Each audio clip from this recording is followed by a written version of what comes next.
말씀대로 과연 그렇게 되리라. 아멘. 자, 사실 구약 성경은 방금 우리가 읽었지만은 지금 무슨 소리인지 한 개도 그냥 읽어가지고 아무것도 머리에 들어오는 게 아무것도 없습니다. 그래서 차근차근히 핵심적인 사항을 살펴봐야 이 내용이 무슨 말씀인가 하는 것을 알 수가 있습니다. 여러분, 요즘 텔레비전 뉴스 가운데 전 뉴스를 요즘 안 봅니다만 한 가지 참 안타까운 게 우리 국군 정보사 군무원이 돈을 받고 중국 사람에게 굉장히 중요한 국가 기밀을 팔아넘겼어요. 뭐 1억 8천 얼마를 받았다고 하는데 그 돈 때문에 사실 많은 정보들, 그 중에서도 우리나라에서 북한이나 해외로 파송을 보낸 간첩들 있잖아요. 사실 우리나라에서도 정보를 수집해 있으니까 우리도 북한에도 간첩을 보내고 중국에도 간첩을 보내고 보이지 않게 다 그런 정보 전쟁은 평소에 하는 거거든요. 이 사람들 명단을 넣는 게 중요해요. 그래가지고 그 사람들이 다 잡혀서 죽든지 아니면 국내로 들어오든지 수십 년 동안 만들어 놓은 우리나라의 대외 정보망이 완전히 그냥 무너지고 말았습니다. 뭐 사실 자본주의 국가에서 대기업 직원들이 돈을 더 많이 준다 하면 다른 기업으로 갈 수도 있어요. 그거 이해할 수 있는 것이고 병원 의사들도 다른 병원에서 더 많이 준다 하면 뭐 가요. 뭐 그걸 탓할 수도 없고 나무랄 수도 없어. 그런데 그러지 말아야 될 사람들이 있다면은 바로 이런 분들이거든. 국가를 위해서 지금 일하는 사람들, 자기 한 사람의 잘못된 행위로 인해서 국가 전체에 해악이 찾아오고 많은 사람들의 목숨이 위태로워지는 이런 행위는 하지 말아야 되는 거예요. 근데 이 사람은 그 돈 때문에 그런 일을 하게 된 거죠.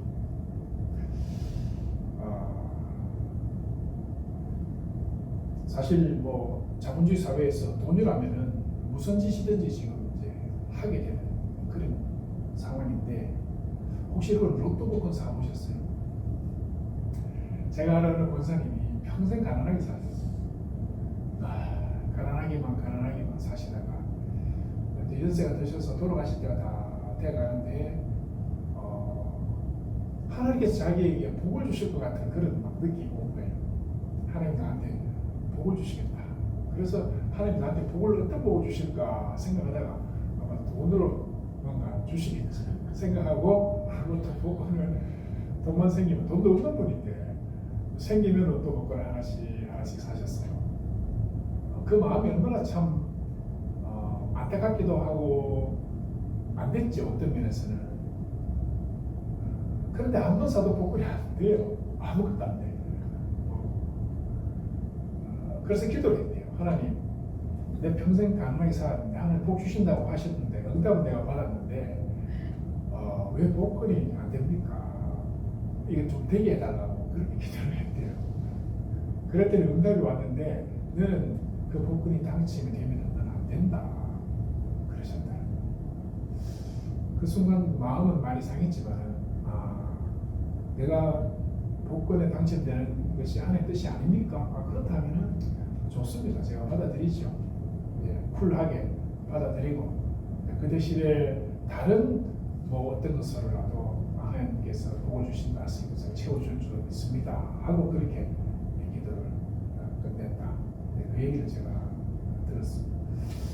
사랑하는 여러분, 세상에 우리는 복을 받기를 원하고 또 하나님 복 주시기를 원하는데 그것이 어떤 거냐 하는 것이 어떤 복이 진짜 복이냐 하는 것. 그리고 그 복을 줬을 때 원하는 거 줬을 때 그걸 정말 감당할 수가 있는가 하는 더 불행해질 수도 있고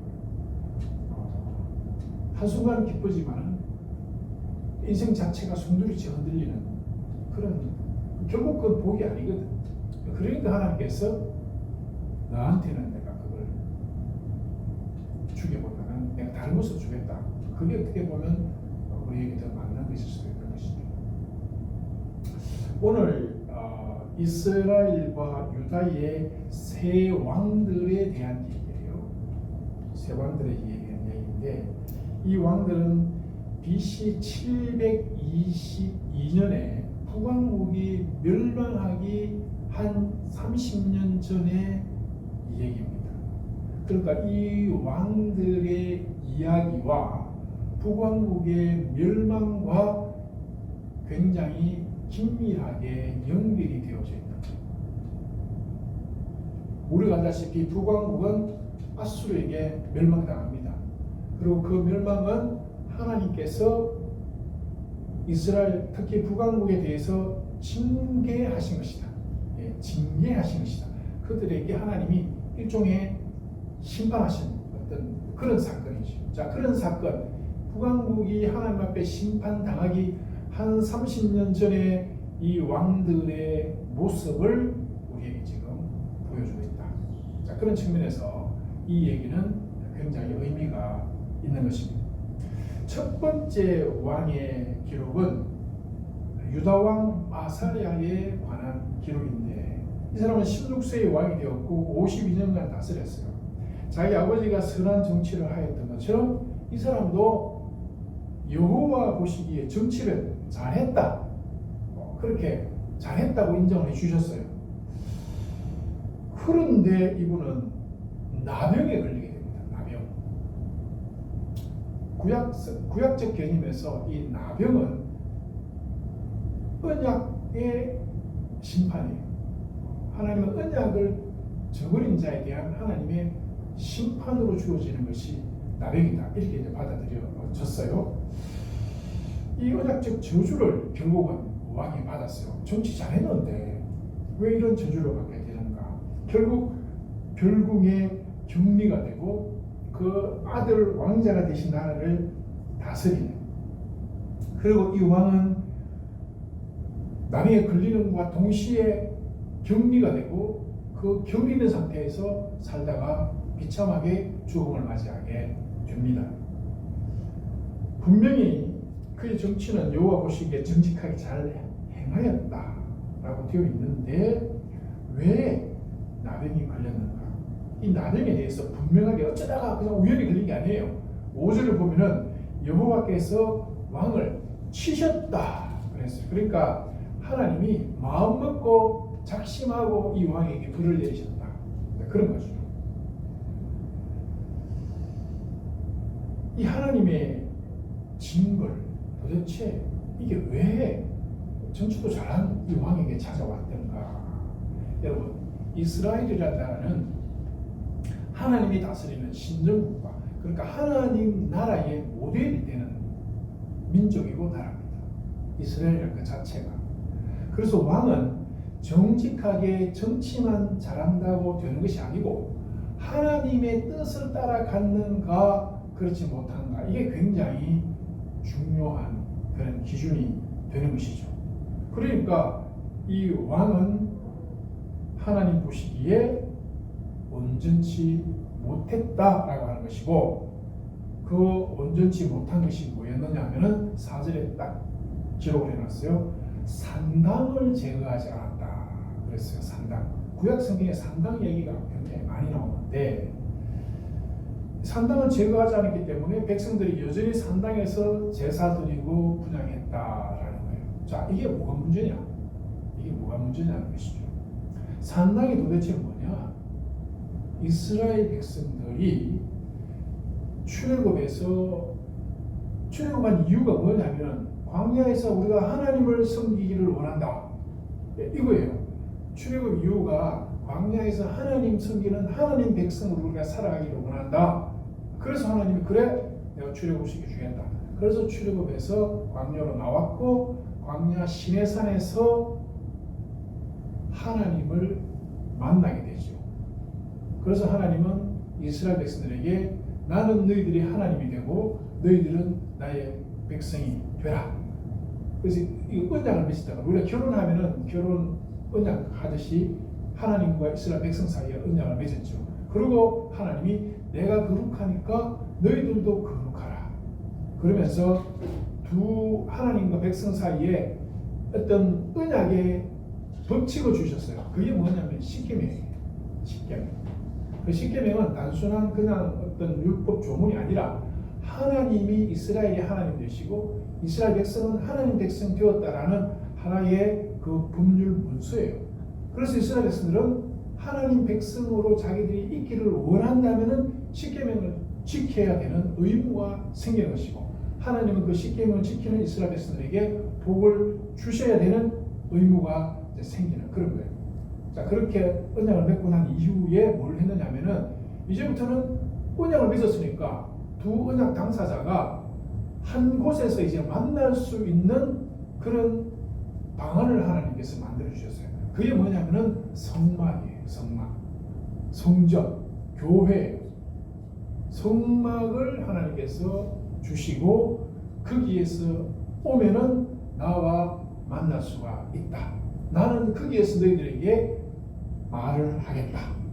이렇게 해서 하나님과 이스라엘 백성 사이에 만나서 예배할 수 있는 그런 장소를 허락해 주셨어요. 그게 성막이에요. 자, 그런데 이제는 그 성막이 이스라엘 백성이 가나안 땅으로 들어갔어. 가나안 땅으로 들어가니까 12지파가 그 팔레스타인 전체에 흩어져 살잖아요. 그리고 성막은 처음에 성전이 만들어지기 전에 예루살렘의 성전이 만들어지기 전에 실로라는 곳에 성막을 세워놨어요. 자, 이스라엘 백성들이 제사 지내려면 어디로 와야 돼요? 전부 다 실로에 와야 되잖아. 예루살렘에 와야 돼요. 그런데 멀리 떨어져 있으니까 올 수가 없잖아요. 올 수가 없어.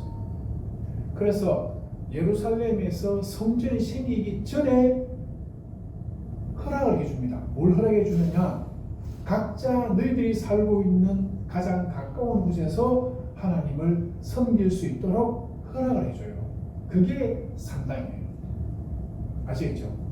이스라엘 백성들이 성전이 생기기 전에 자기들이 집 근처, 자기들이 거주하고 있는 근처에서 하나님을 섬길 수 있도록 허락해 준 것이 산당이에요. 그럼 거기 가서 하나님께 제사도 드리고 제물도 드리고 그렇게 했다는 거죠. 자, 그런데 이제 나중에 솔로몬 때에 들어가서 성전을 예루살렘에 세웠잖아요. 그러면서 하나님께서 하신 말씀이 뭐냐? 이제 성전이 세워졌으니까 산당에서 제사 드리지 말고 전부 다 성전으로 와라. 이렇게 된 거죠. 자, 그런데 지금 그야말로 오랜 기간 동안 산당 제사를 편하게 드렸고 또 중요한 것은 그 산당 제사를 폐지하고 성전으로 와서 예루살렘에서 제사를 드려야 된다라고 한 중요한 이유 가운데 하나가 이스라엘 백성들의 신앙이 변질이 됐어요. 산당에서 하나님을 섬길 수 있도록 편리를 봐줬더니 이 사람들이 산당에서 뭐하고 있는 거 하니까 가나안의 우상을 거기서 섬기고 있는 거야. 바알신을 거기서 섬기는 거예요. 하나님을 섬기지 않고 바알을 섬기는. 그러니까 산당에서 드리는 제사가 전부 다 타락하고 변질되고 왜곡이 된 거죠. 쉽게 말하면 이런 거예요. 주일 되면 교회 와서 예배 드려야 되는데 각자 집에서 예배 드려도 된다 해놓으니까 사람들이 오랜 시간 집에서 예배 드리다 보니까 교회에서 오라 그러니까 교회 꾸준히 가야 돼? 이제 이런 코로나 이후에 지금 한국 교회 상황하고 비슷하게 돼버렸어요. 집에서 그냥 유튜브 보면서 예배 드려도 됐는데 여러분 유튜브 보고 예배를 드렸는데 그 예배가 되던가요? 안 돼요. 예배가 안 됩니다. 여기 뒤져 이 교회 뒤집거리고 저 교회 뒤집거리고 다 시간 나고 조금 집중하다가 뭐 또 옆에서 누가 뭐라 그러면 말 씹히면 말해야 되고 어디 가야 되고 예배가 안 되거든요. 만약 그런 상태로 오래 시간이 지나면은 하나님을 예배하는 것을 잊어먹게 되고 세상 사람과 별 다를 바 없이 되어버려요. 지금 이스라엘 백성이 그런 상태. 산당에서 제사하도록 허락이 나왔더니 산당에서 우상을 섬기고 있는 거죠. 그리고 산당 중심으로 정치 세력화가 되어가지고 상당히 무슨 권력기관 비슷한 이런 형태로 지금 운영이 되는 거예요. 결국 하나님께서는 성전, 예루살렘 성전을 세우시고 전부 성전으로 와서 이제는 하나님을 예배하고 산당을 없애라 했는데 왕들이 산당을 안 없애기도 하고 못 없애기도 했어요. 왜 그랬을까? 왜 그랬을까요? 백성들의 눈치를 보게 되는 거예요. 소위 우리가 흔히 말하는 대로 이 지지율을 고민하게 되는 거예요. 산당에서 제사 드리지 마라. 산당 전부 다 회파한다. 예루살렘 성전으로 모여라 하니까 이 사람들이 이제 마음속에 반감을 가지고 불평하고 원망하고 이렇게 되는 거죠. 이 아사랴가 산당을 제거하지 못한 가장 큰 이유 중에 하나는 정치적인 세력화되어버린 이 우상 숭배자들, 이들의 눈치를 봤을 가능성이 굉장히 많다는 것이죠. 사실 지지율이라는 거, 사람들의 인기, 사람들의 눈치를 보면서 따라가면요 망하게 돼 있어요. 우리나라에서도 예를 들어서 어떤 사람이 정치를 하겠다고 나와가지고 돈을 막 뿌립니다. 그럼 사람들이 그걸 받아요. 안 받을 사람이 없잖아. 주면 다 받게 돼 있어요. 더 많이 주면 더 많이 주는 대로 받게 돼 있어요. 자, 그러면 그 사람을 찍을까 안 찍을까? 거의 찍을 가능성이 많아요. 사실 사람들은 별 생각이 없어요. 받고 보면은 또 마음이 막 이왕이면 막 그렇게 찍어주지 이렇게 되는 거예요. 그래서 정치인들이 정치할 때 되면 돈을 뿌리는 이유가 다 그런 것이고, 돈을 많이 뿌리면은 당선될 가능성이 높아지는 거예요. 국가도 마찬가지죠. 국가에서 국가 재정을 가지고 사람들에게 막 이렇게 선심을 써요. 그리고 당장에 그 사람들에 대한 인기는 올라가겠지만 국가 재정이 계속해서 마이너스가 돼요. 나중에 국가가 어떻게 되겠어요? 돈이 어디서 뭐 땅 하늘에서 떨어집니까? 땅에서 솟아납니까? 국민들 세금을 가지고 그 빠듯하게 해 나가야 되는데 이걸 땡겨가지고 다 써버리고 나면은 당장은 뭐 좋겠지, 서로 좋지, 당선된 사람도 좋고 돈을 받은 백성도 좋고 다 좋겠지만은 국가의 미래를 생각해 보면 이거는 정말 망할 짓을 하고요. 지지율을 따라가면은 인간은 어쩔 수 없는 그 죄성을 가지고 있기 때문에 결국은 그렇게 가게 돼 있어요. 그렇기 때문에 거기에 누군가가 쐐기를 받고 아닌 거는 아니다 이렇게 가면 정말 안 된다고 얘기를 해야 되는데, 그래서 개혁을 하려고 아무리 노력을 해도 그 계획이 실패로 자꾸 돌아가는 거예요. 개혁하려고 그러면 반대 세력들이 얼마나 이래 들고 갑니까? 노조를 개혁하자 해도 노조들이 이래 들고 나가지고 얼마나 반대합니까? 개혁의 당위성은 있어. 산당을 제거해야 되는 개혁의 당위성은 분명히 왕들이 알아. 하나님을 그래도 생각하는 왕들, 특히 유다의 왕들은 그래도 하나님을 섬기는 사람들이 많거든. 그런데도 불구하고 이걸 못 없애는 이유가, 없애려고 칼을 대면은 반발하고 들고 일어나는 거지. 그래서 아사랴가 정치를 잘했다 했는데, 참 어떻게 보면은 정치를 잘했다라고 하는 이것이 사람들의 마음이나 눈치를 잘 봤다, 이렇게 볼 수도 있지 않을까, 그런 생각이 듭니다. 여러분, 우리가 사울왕을 잘 알잖아요. 사울은 하나님께서 다 죽이라 그랬어요. 아각과 그 재물들 다 죽이라 그랬는데 하나님의 음성 듣지 않고 누구의 음성을 들었어요? 백성들을 생각한 거지. 그래서 죽이지 않고 살려가지고 와서 백성들 앞에서 내가 이렇게 전리품도 많이 가져왔고 내가 왕도 사로잡고 왔고 내가 대단하다라는 것을 백성들 앞에 드러내고 백성들이 지지를 받기 위해서, 결국은 하나님께서 그를 버리셨잖아요. 백성들이 아무리 지지해 주는 건 소용없습니다. 사실은 여러분, 우리가 정치 세계를 잘 알지만 국민들은요 한순간에 마음 바꿉니다. 한순간에 마음 바꿔요. 믿을 수 있는 게 아니거든. 정말 중심을 잡고 국가를 위해서 가야 되지. 지금 당장 자기 지역의 사람들이 지지한다고 그게 되는 줄 알아요. 한순간에 마음을 변하는 것이 사람들이거든. 그래서 하나님 중심으로 가야 돼요. 그러면 지금은 욕을 먹어도 나중에는 분명히 인정을 받게 되어져 있는 것이거든. 하나님의 소리를 듣지 않고 인간의 소리, 칭찬의 소리, 이걸 듣고 가게, 눈치를 보고 가게 않으면 결국 타락과 심판으로 갈 수밖에 없는 거죠.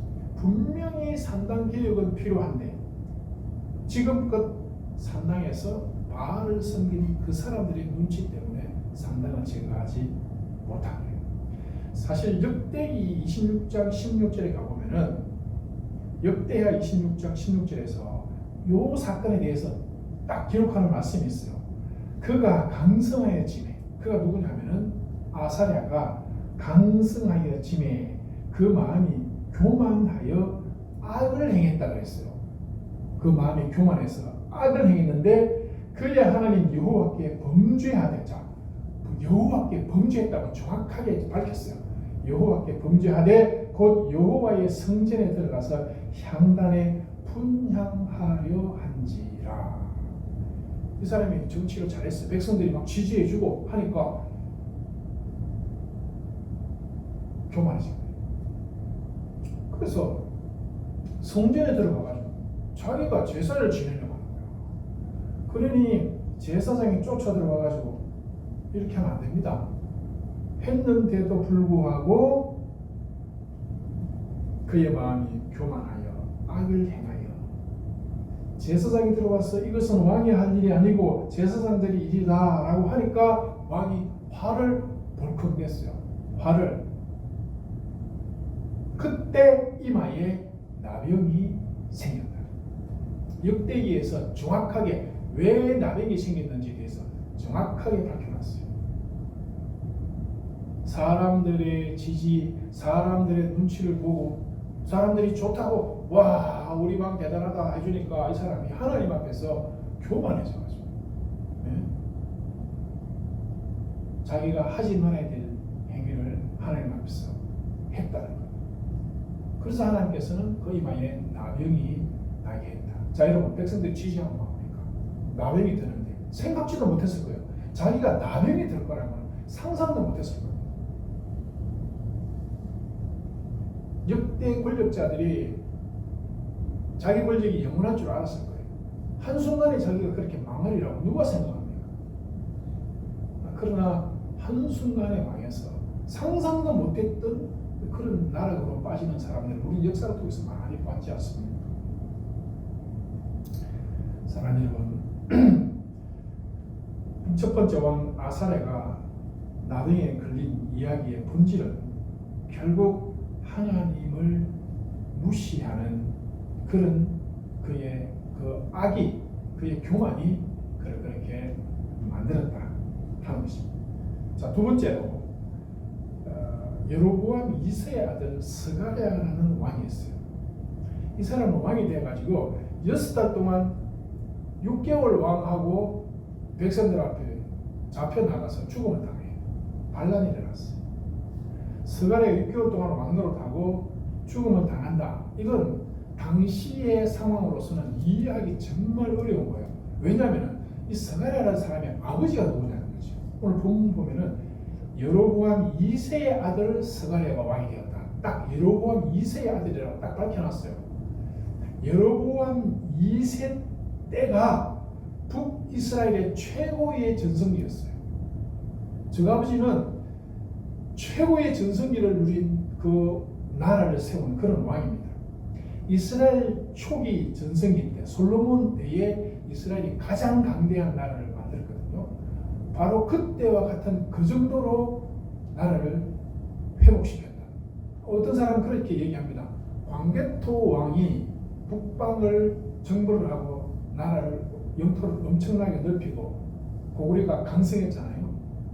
그러나 고구려가 멸망당하고 나중에 바레가 등장해서 그 지경을 다시 회복했던 어떤 그런 것에 비교를 해요. 솔로몬 시대에 그때가 광개토 대왕 때라면 지금 여로보암 2세 왕 때는 바레 때와 같은 그 정도의 영광을 누렸던 그런 왕이에요. 그런데 그 아들이 왕이 되어가지고 6개월 만에 반란이 일어나서 백성들 앞에서 죽음을 당했다. 이건 상상하기 어려운 그런 얘기죠. 그런데 왜 이런 일이 생겼는가에 대해서 구절에서 딱 알려줍니다. 그의 조상들의 행위대로 여호와 보시기에 악을 행하여. 자, 여호와 보시기에 악을 행하여. 자기가 생각할 때는 악이 아닐 수도 있어요. 백성들이 생각할 때는 악이 아닐 수도 있어요. 그런데 하나님이 보실 때는 이건 악이야. 그게 뭐냐? 이스라엘로 범죄하게 한 느바세 아들 여로보암의 죄에서 떠나지 아니했다. 자, 여로보암의 죄라는 게 나오는데 이게 뭐냐면은 이스라엘 역사 얘기를 또 조금만 해야 됩니다. 이스라엘이 원래는 단일 국가였어요. 단일 왕조였는데 나중에 이게 남북으로 깨져서 나누어집니다. 나누어질 때 이스라엘은 북쪽이 이스라엘이 돼요. 북쪽에 10지파가 이스라엘이 되고 남쪽에 유다와 베냐민 지파 2개만 남아요. 그래서 남북으로 나누어지는 나라가 2개가 되어버리고 말았어요. 네. 이렇게 나누어지니까 이제 문제가 종교적인 문제나 정치적으로는 어쨌든 간에 뭐 그렇게 나누어졌어. 그런데 종교적인 문제가 생겼어요. 뭐냐면은 이스라엘 백성들이 제사를 어디 가서 지내야 돼요? 예루살렘 가서 제사를 지내야 되는데 북쪽에 있는 사람들이 남쪽 땅에 있는 예루살렘에 가서 제사를 지내면 북쪽에 정권을 잡은 사람들이 기분이 좋겠어요? 이 기분 좋은 문제가 아니라 이거는 나중에 정권이 흔들릴 문제야. 이건 보낼 수가 없는 거지. 보낼 수가 없는 거예요. 그래서 남쪽에 예루살렘에 가서 제사하지 마라 하고 우상을 세워놓고 우상을 만들어놓고 금송아지, 금송아지를 만들어놓고 여기 하나님 여기 계시다. 여기 하나님이 여기 계시니까 여기 와서 이제는 제사를 드리라 이렇게 된 거죠.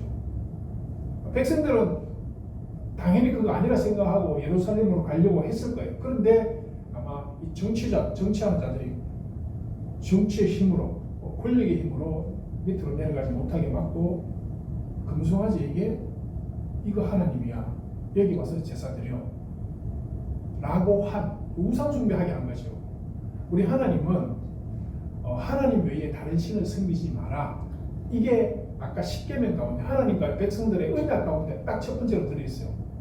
그 다음에 두 번째 언약, 두 번째 10계명이 뭐냐면 절대로 어떤 형상이든지 만들고 섬기지 마라 그랬어요. 다시 말해서 금송아지 만들어 놓고 우상이라고 섬기라고 안 그랬어요. 금송아지 만들어 놓고 이게 뭐다? 이게 하나님이야 라고 하나님이 지금 섬기게 했어. 그런데 하나님이 아닌 송아지를 하나님을 송아지 형상으로 만들어 놓고 섬기라고 한 거죠. 그래서 이 계명을 사실은 이제 어기는 상황이 된 겁니다. 이게 느바세 아들 여로보암의 죄예요. 이게 하나님을 우상으로 전락시켜버려요. 이게 하나님 보시기에 악이었다는 거지. 그러니까 이 스가랴가 하나님 보시기에 악을 행했다. 이스라엘로 범죄하게 한 느바세 아들 여로보암의 죄에서 떠나지 아니했다라고 하는 것은 여전히 그 금송아지를 하나님이라고 섬기고 있었다라는 거지.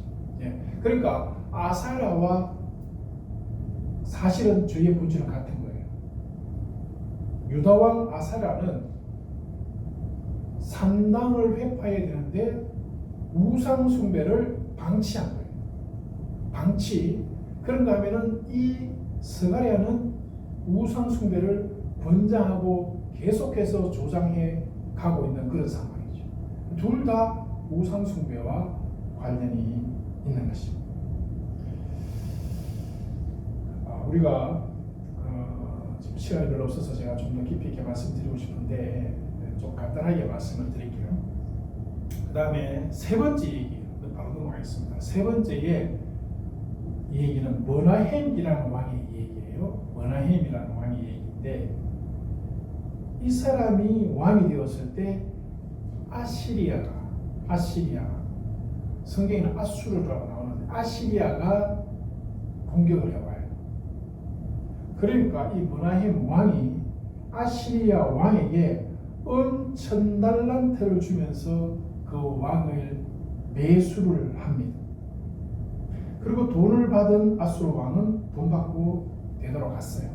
자, 그러니까 정치적으로 성공한 거죠. 전쟁이 일어나지 않고 돈 주고 적국의 왕 침략군들을 돌아가도록 만들었으니까. 자, 근데 이제 중요한 건 뭐냐면은 성경에 보면 이렇게 말합니다. 자기를 도와주도록 하여 나라를 자기 손에 굳게 세우고자 했다.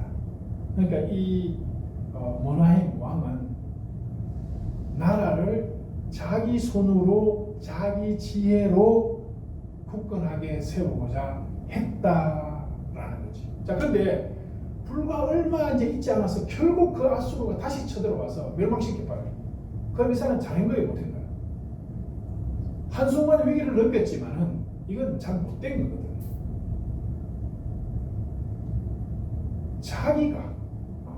자기가 나라를 굳건하게 세우겠다. 그런데 하나님은 이미 하나님 생각에는 멸망시키려고 하나님 작정하셨던 것 같아. 왜? 계속 우상을 숭배하고 있고 하나님의 말씀에서 떠나 있는 이 북이스라엘을 하나님은 멸망시키려고 작정을 한 거예요. 그래서 아수르가 한번 온 거죠. 그러면 그때 뭘 생각했어야 되냐면 하나님을 생각했어야 돼요. 저기 쳐들어왔는데 하나님 어떻게 하는 거예요? 옛날에 다윗이 그랬잖아요. 다윗은 적군이 쳐들어오면 하나님 앞에 하나님 어떻게 하면 좋겠습니까? 라고 했는데 이 사람은 자기 백성들을 돈을 강탈을 해가지고 그 적군에게 뇌물을 줘서 어떻게 무마시켜 보려고 하는 순간의 위기는 넘겼지만 국가의 장래를 멀리 바라보지 못하는 그런 이 어리석은 그런 왕입니다. 이 1000달란트, 은 1000달란트가 얼마인가 계산해보니까 은 36,000kg예요. 그러니까 우리 현재 우리 돈으로 환산하면 약 한 450억 정도 되는 돈인데 이게 아마 그 당시의 경제적인 어떤 개념하고 지금 경제적인 개념하고는 다르기 때문에 우리가 지금 생각하는 450억은 얼마 안 돼요. 어떻게 보면 지금 450억은 얼마 안 되거든요. 그런데 그 당시에 은 1000달란트라는 이건 어마어마한 돈이지. 그러니까 국가 재정이 없어가지고 국가에 그런 돈이 없어가지고 그 나라의 부자들에게 강탈한 거야. 전부 다 50달란트씩 내 나라가 강탈해가지고 모아가지고 줘야 될 정도로 어마어마하게 큰 돈이죠. 자, 중요한 것은 그런 돈을 들여가지고 위기를 넘겼지만은 결국은 이 사람이 기본적으로 가지고 있는 생각이 뭐냐면은 자기 손으로 나라를 굳게 세우겠다라고 하는 생각 가지는 것, 이것에 대해서 하나님은 기뻐하지 않으셨고 또 역시나 이 왕도 우상 숭배하는 그 일에서 벗어나지 못했던 이런 것들이 이 나라가 멸망하게 된 원인 중에 하나입니다. 18절을 보면은 여호와 보시기에 악을 행하여 이스라엘로 범죄하게 한 느밧의 아들 여로보암의 죄에서 평생 떠나지 아니하였다. 앞에 그 왕이나 지금 이 사람이나 다 하나님께서 기뻐하지 않는 우상을 열심히 섬기면서 그 어떤 그런 어떤 자기 힘으로 우상의 어떤 백성의 그런 지지 그런 것으로 뭔가 정치를 해보려고 했지만은 결국은 하나님께서 그들을 심판하셨다라는 겁니다. 사랑하는 여러분, 우리가 이 시점에서 정말 다시 한 번 더 생각해 봐야 되는 것은 세상 역사의 주관자가 누구세요? 세상 역사가 흘러가는데 우리가 생각할 때는 이런저런 일들이 일어나고 이런저런 사건이 터지고 하지만은 세상 모든 역사의 흐름을 인도해 가시는 분은 하나님이시다. 우리가 이걸 인정하고 받아들여야 돼요. 네, 인정하고 받아들여야 됩니다. 우크라이나와 러시아가 지금 전쟁을 하고 있고 이스라엘에서도 지금 전쟁을 하고 있고 저 전쟁이 어떤 국제적인 역학관계 가운데서 그 나라들 간의 이권 뭐 이런 걸로 인해서 전쟁이 생기지만은 그러나 궁극적으로 그러한 전쟁을 격려하시고 세상의 역사를 인도하고 가시는 분은 하나님이시다라는 것을 우리가 분명히 알아야 돼요. 그렇다면은 상황들이 닥쳐올 때 또 그런 상황이 발생할 것 같을 때 우리는 인간의 자기 생각이나 사람들의 눈치를 볼 것이 아니라 하나님 앞에서 어떻게 하게 될 것인가, 이걸 고민을 해야 된다는 것입니다. 여러분 어떻게 생각하세요? 우리는 자기 능력으로 뭔가 해 나가려고 하는 그것도 우상이에요. 뭐 이렇게 형상 만들어 놓고 섬기는 그것만 우상이 아니라 내 지혜와 내 능력과 나의 무엇으로 뭘 하겠다라고 생각하는 그것조차도 그게 우상이에요. 우상. 하나님은 그것을 기뻐하지 않습니다. 하나님에 대한 깨달음이 전혀 없어요. 이 사람들이 지금. 안 그렇습니까? 하나님 앞에 기도했다? 하나님을 의식하고 이렇게 전혀 없어요. 전혀 없어요. 그러나 하나님 마음에 합한 자 되었던 다윗 같은 경우에는 하나님 보실 때 그분도 죄를 지었죠. 죄를 짓고 흉악한 그런 짓도 했지만은 그러나 어쨌든 그는 마지막에 하나님께로 돌아왔고 하나님을 생각하는 그런 왕이었어요. 그런데 이 세 왕은 결코 그렇지 못했어요. 특별히 오늘 스가랴가 죽은 이 사건에 대해서 멘트가 있어요. 15장 12절에 보면은 이런 말씀입니다. 여호와께서 예후에게 말씀하여 이르시기를 내 자손이 4대 동안 이스라엘 왕위에 있으리라 하셨는데 스가랴의 죽음으로 예후 왕조의 예언되었던 그것이 성취가 되었다. 이렇게 말씀해요. 자, 이게 무슨 말이냐면은 하나님께서 예후에게 이제 네가 왕이 되고 너 자손들이 4대 동안은 왕위에 있을 거다. 이렇게 말씀하셨어요. 그런데 실제로 스가랴가 죽음으로써 4대 만에 왕조가 끝나버렸어요. 4대 만에 왕조가 끝날 것이라고 누가 말씀했습니까? 하나님 말씀하셨죠. 그런데 그동안의 역사의 수리바퀴가 많이 굴러갔어요. 이런저런 일도 일어나고 발단도 일어나고 많은 일이 일어났고 결국 4대 때 딱 와서 예후 왕조가 망하고 다른 왕조가 들어섰다는 거죠. 자, 이걸 왜 여기다가 밝혀놨느냐? 지금 우상에 대한 얘기를 막 하면서 하나님께서 4대 동안만 너희들이 왕이 될 거다. 그런데 그렇게 되었다라는 것을 왜 기록해놨겠어요? 우상이 아니라 왕을 세우기도 하시고 폐하기도 하시고 전쟁을 일으키기도 하시고 없애기도 하시는 주권자가 누구시다? 여호와 하나님이시다라는 것을 딱 드러내 놓은 겁니다. 자, 이제 우리가 결론입니다. 여호와 하나님을 섬길 것이냐? 하나님이 나의 주권자이시고 내 인생을 끌어가신 분이시냐? 아니면 우상이냐? 뭐냐 이거죠. 너의 지혜도 우상이고 너의 계획도 어떻게 보면 우상이고 네가 지금 인생에서 가장 중요하다고 생각하고 따라가고 고민하고 계획하고 있는 거 그게 하나님과 관계가 있느냐 없느냐? 없다면 그것은 우상이에요. 버려야 돼요. 흠으로 버려야 돼요. 헐어야 돼요. 산당입니다. 하나님께서 주권자라는 거지. 하나님이 주관하신다는 거지. 그걸 따라가야 돼요. 하나님을 주관하는 주권자가 하나님이 준 자라고 따라가는 대표적인 사람은 사실 대표적인 사람은 제시해 줄 만한 사람이 별로 없습니다. 정확하게 한 분만 딱 얘기하자면 예수 그리스도께서 예수님은 여러분 세상에 오셔서 십자가에 달려서 돌아가셔야 되는 것이 하나님의 뜻이에요. 예수님은. 그런데 예수님은 사역하시는 내 성령을 따라가셨어요. 맞죠? 예수님은 공생의 사역 시작부터 성령에게 이끌려서 광야로 가셔서 시험 받으시는 것도 다 성령에게 시험 당하고 싶어요? 안 당하고 싶어요? 누가 사탄에게 시험 당하고 싶은 사람 누가 있어요? 그러나 성령께서 예수 그리스도를 광야로 이끌어내시고 사탄에게 시험을 당하게 하시고 시험을 이기시고 그리고 늘 순간순간마다 아버지 얘기를 계속 하십니다. 아버지께서 하신 것을 내가 이루는 것이고 나를 본 자는 아버지를 본 것이고 네. 그리고 십자가에 달려서 돌아가시는 것도 본인은 피하고 싶었어요. 네, 피하고 싶었어요. 이 잔을 옮겨주십시오. 그러나 이것이 누구의 뜻이라면 아버지의 뜻이라면은 순종하겠습니다. 예수 그리스도의 이 모습이 가장 정말 모델이 될 수 있는, 예수님만이 모델입니다. 사실 다른 것들은 모델이 될 수가 없어요. 예수님만이 모델이시고 그 예수 그리스도 그분은 진실로 하늘의 하나님의 하나님의 주권을 100% 인정하고 순종하며 가셨던 분이시죠. 사랑하는 여러분, 이제 말씀을 냈습니다.